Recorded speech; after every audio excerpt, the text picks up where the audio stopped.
Hello students, welcome back to my channel. कैसे हो आप सब? उम्मीद करती हूँ बेटा सभी अच्छे होंगे और अपना ख्याल भी रख रहे होंगे।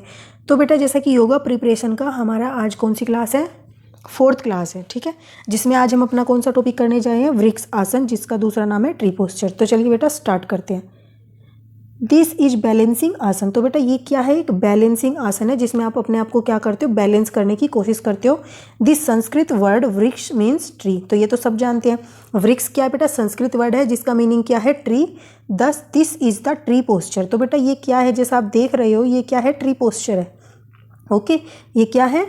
ट्री पोस्चर जैसी इमेज हमारी लगती है इसमें। In the imagination of the tree foot seems as the root. तो बेटा जो हमारे फुट है ये हमें कैसे लगते हैं? ये हमें लगता है जी जड़ें हों जैसे पेड़ की, ठीक है। और लेग जो ये है हमारा बेटा, ये लेग ये कैसा लगता है? जैसे वो ट्रंक जो बीच में होता है ना, मोटे वाला तना, वो हमें इस तरीके का ये हमारी लेग लगती है, ठीक है। Arms as the branches. और बेटा जो ये हमारी भुजाएं हैं ये हमारी कैसी दिखती है?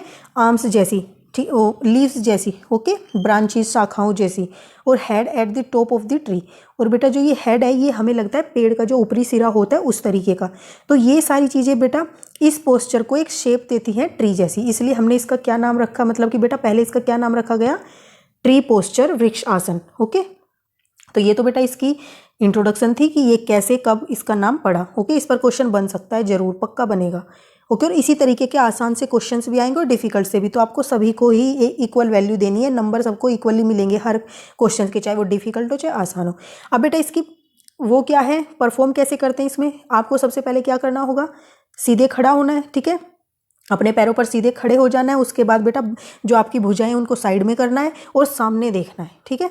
फिर आपको क्या करना है बेटा? जो आपका, जैसा आप डायग्राम में भी देख रहे हो, जो ये आपका लेफ्ट है, ठीक है, या फिर ऐसे मैं डायग्राम बना के दिखा देती हूँ। तो ये वाला जो लेग है बेटा, आपको इसको क्या करना है? मोड़कर यहाँ तक, जितना आप इसको बेंड कर सकते हो उतना आपको ये बेंड करना है, ठीक है। और उसको बेंड करते जाना है जैसा कि ये डायग्राम में दिखाया हुआ है, ठीक है। फिर आपको बेटा क्या करना है? जैसे आपने ये बेंड यहीं से बता देती हूँ तो अच्छे से समझ आएगा आपको, ठीक है। तो आपने अपने लेग को क्या किया? यहाँ पे ऐसे मोड़ा और जितना कर सकते हो उतना आपको करते जाना है। किसी का हो सकता है कि सिर्फ यहीं तक मुड़ पाए, किसी का यहाँ तक, किसी का यहाँ तक, ठीक है। जिसका जितना ज़्यादा मुड़ पाएगा उतना अच्छा, लेकिन बेटा कंफर्टेबल फील करो उतना ही मोड़ना है। फिर उसके बाद बेटा जो आपकी भुजाएं नीचे थी उनको क्या करना? ऊपर लेकर जाना है, हेड से भी ऊपर। फिर उन दोनों को हाथों को जोड़कर नीचे लाना और अपने यहाँ पर सीने के सामने कर लेना है, ठीक है। और इसी पोजीशन में कुछ देर के लिए आपको खड़े होना है। फिर आप क्या करोगे बेटा? जो आपको थोड़ी देर बाद बैलेंस करने के बाद बेटा आपको अपने पंजों पर खड़ा होना है, ठीक है। एड़ी को भी ऊपर उठा लेना है बैलेंस बनाने के बाद। फिर उसमें भी थोड़ी देर खड़े होना है या फिर आपको रोकना अपने आप को। फिर धीरे से क्या करोगे? अपनी एड़ियों को नीचे लाओगे, अपने पैर को नीचे लाओगे, ठीक है, रिलीजिंग पोजीशन में बेटा। और अपने हाथों को क्या करोगे? अपने मतलब कि पैरों के साइड में या फिर थाइज के साइड पे लेके आओगे बाजुओं को।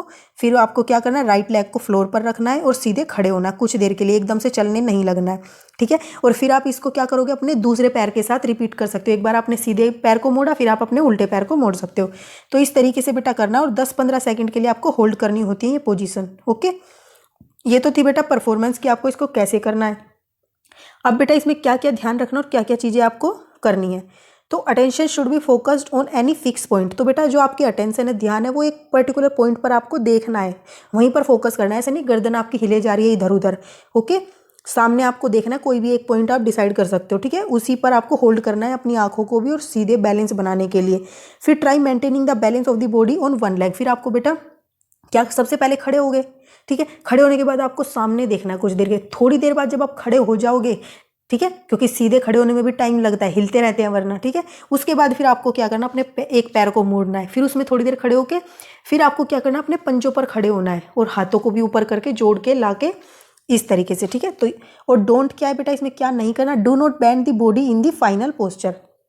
और बेटा जब आप ये कर लोगे, अपने एक पैर पर खड़े हो जाओगे, तो अपने मतलब कि शरीर को ऊपर नीचे आगे पीछे हिलाना नहीं है। इससे क्या हो सकता है? किसी भी हड्डी पर जोर पड़ सकता है और वो चनका भी आ सकता है पैर में, ठीक है। तो इस बात का ध्यान रखना है। पहले बैलेंस बनाना है धीरे धीरे, चाहे ज़्यादा देर नहीं कर सकते तो कुछ सेकंड के लिए भी रोक सकते हो। अब बेटा इसके बेनिफिट क्या है? जो कर लेगा इसको, regular practice of this posture will help in developing concentration among student. तो बेटा जैसे आप किसी चीज़ पर फोकस करोगे और अपने आप को बैलेंस करोगे तो क्या होएगा कि आपकी कंसंट्रेशन बढ़ेगी, ठीक है। कहीं भी आप अपना दिमाग लगाना चाहोगे तो आपका तुरंत लग सकता है वो कहीं पर भी, क्योंकि आप अपने पर कंट्रोल पा सकोगे इसके थ्रू।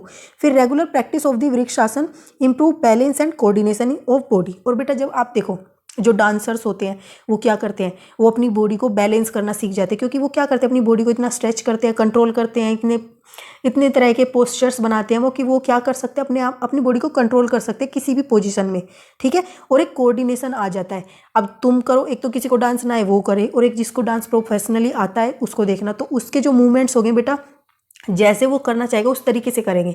लेकिन आप जब करोगे या जिसको नहीं आता वो करेगा तो क्या होगा बेटा, आप सोचोगे माइंड में कुछ लेकिन आपका बनेगा कुछ पोस्चर, ठीक है। तो यही होता है कोऑर्डिनेशन ऑफ द बॉडी, ठीक है, समझ गए होंगे तुम। अब नेक्स्ट क्या है बेटा, it improve the blood circulation. और बेटा ये ब्लड सर्कुलेशन को भी इम्प्रूव करने में हेल्प करता है, जिससे हमारी क्या होगी, ऑक्सीजन की जो आपूर्ति है वो हमारे शरीर में अच्छे से हो पाएगी और जिससे हम एनर्जेटिक फील करेंगे। It tone up the muscles of the leg. और बेटा जैसे कि इसमें पैरों पर बहुत ज़्यादा जोर पड़ेगा जब हम इसको करेंगे और बैलेंस करते वक्त, तो इससे क्या होगा, हमारी जो लेग की मसल्स हैं वो अच्छे से टोन अप होंगी, यानी कि मजबूत भी बनेंगी और हर काम को करने में हमारे साथ देंगी। जैसे कई बार क्या होता है, हम चलेंगे तो हमें महसूस होता है कि हमारे कोई लेग में कुछ प्रॉब्लम आ रही है, ठीक है, अचानक से जब हम काफ़ी देर बैठने के बाद या कुछ सोचते हैं तो। लेकिन अगर हम ये एक्सरसाइज करते हैं तो फिर वो हमारा साथ देती हैं, मसल्स भी जैसा हम उनको चाहें उसी तरीके से वो बिहेव करती हैं। अब बेटा इसकी लिमिटेशंस क्या है, मतलब कि कौन इसको नहीं कर सकता, जिसको बेटा चक्कर आते हैं, तो जिसको रीलिंग सेंसेशन सिर घूमने जैसी मतलब फीलिंग आती है, तो वो इस पोस्चर को बिल्कुल भी नहीं करे, ठीक है, वो दूसरे पोस्चर्स कर सकते हैं।